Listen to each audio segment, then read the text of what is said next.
Juan, your thoughts on Utah? Yeah, well, definitely a team now that I think it keeps growing and probably not getting the results that they deserve. I think last week was another good performance on their side, and for us, we're really looking forward to play at home again. Hopefully, the pitch is getting a little bit better, and we can put a performance. I think last week we played really well. Obviously, it was a very unfortunate game, but. I think if we do again and we're able to dominate as much as we did last week, hopefully the result this time is different, no? All right, we'll open it up for questions. This time, I think Sean was first. Is that right? Okay, good. Go ahead, Sean. Coach, thank you so much for your time today.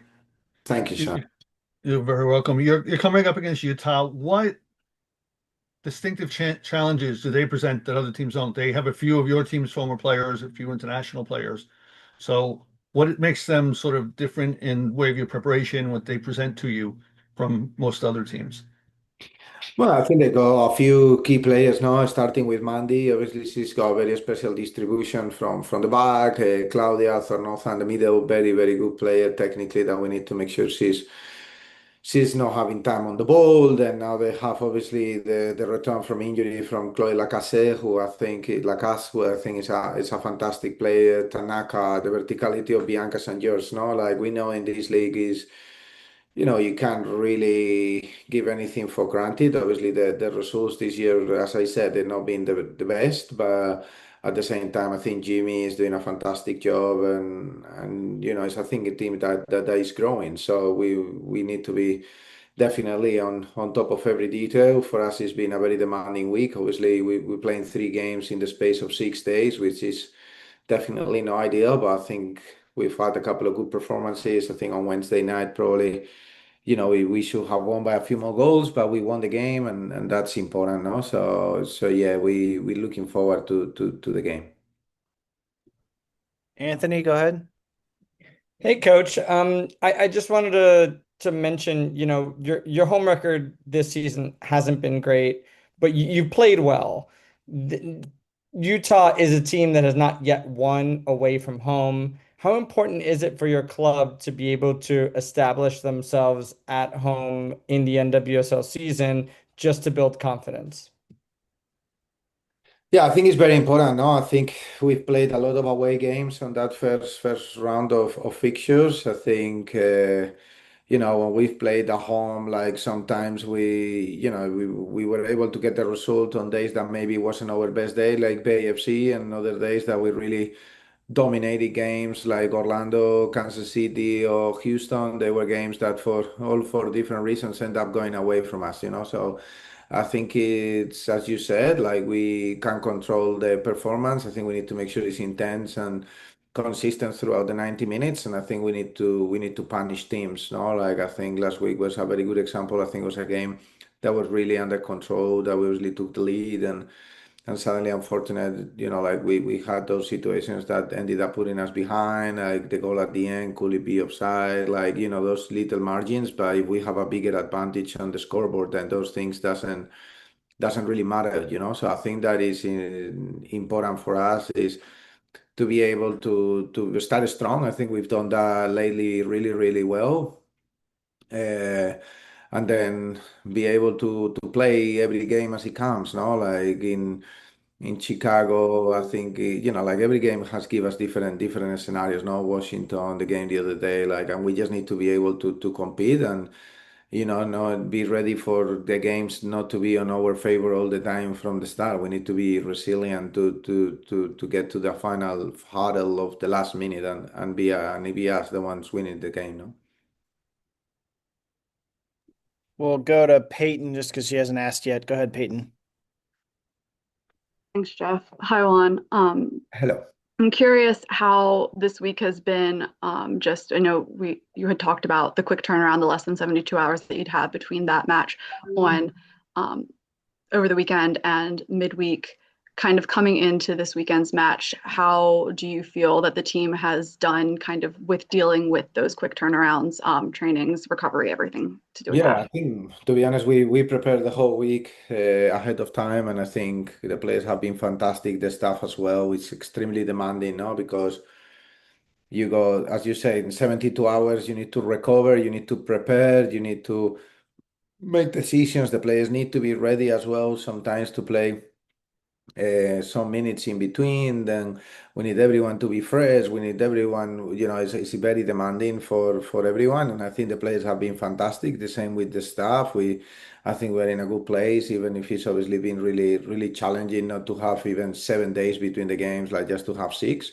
But I'm pretty confident the team is ready. They're really looking forward to it. We just finished another training session. It's been like it's been an intense week, but again, I think the two performances we put in, one with a win, one with a loss, but I think they are performances that hopefully set up the standard, and we can put that together in the NWSL with a win on tomorrow. No, I don't even know what day is Saturday.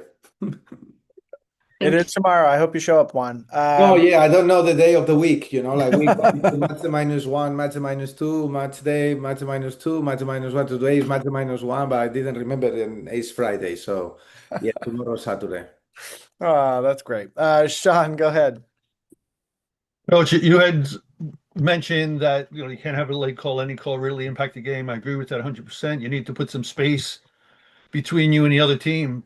In the very poor weather, of course, which has a little impact, but once you're playing, it's really a non-factor.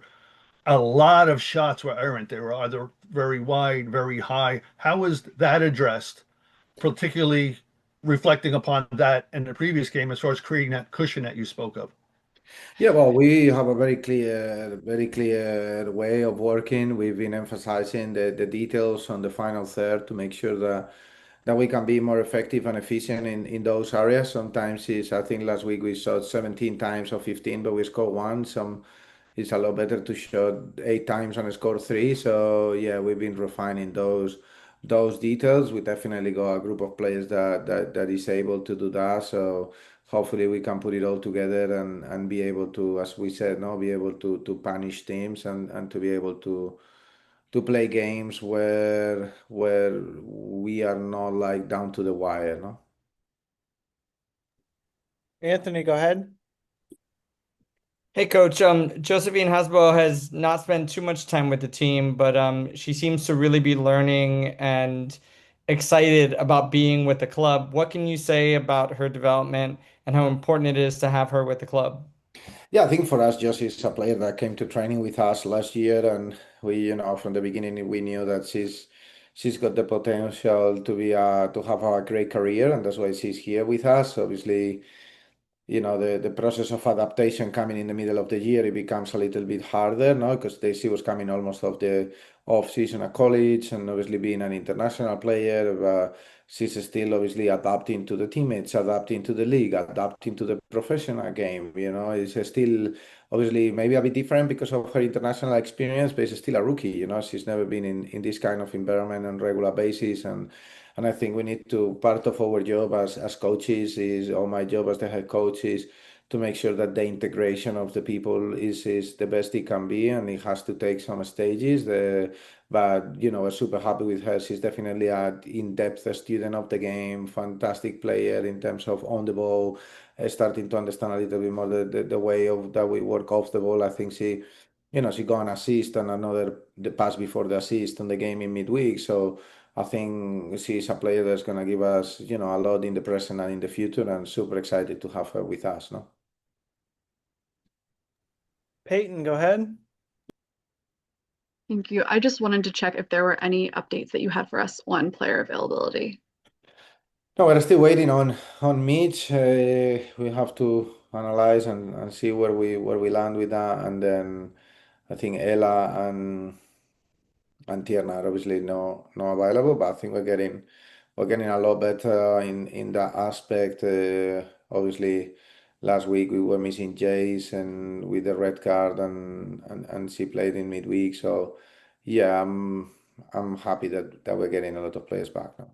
Is there Fantastic. anything more, sorry, that you can tell us about Ella's injury situation? When she's training on the pitch, she's going step by step. I think it's just a question of time. I think that's more for like the medical team, but like I think it's a process that she's engaging. She's doing well. I think she's progressing in the right direction. So I think we just need to wait a little bit longer for her return. No? Thank you.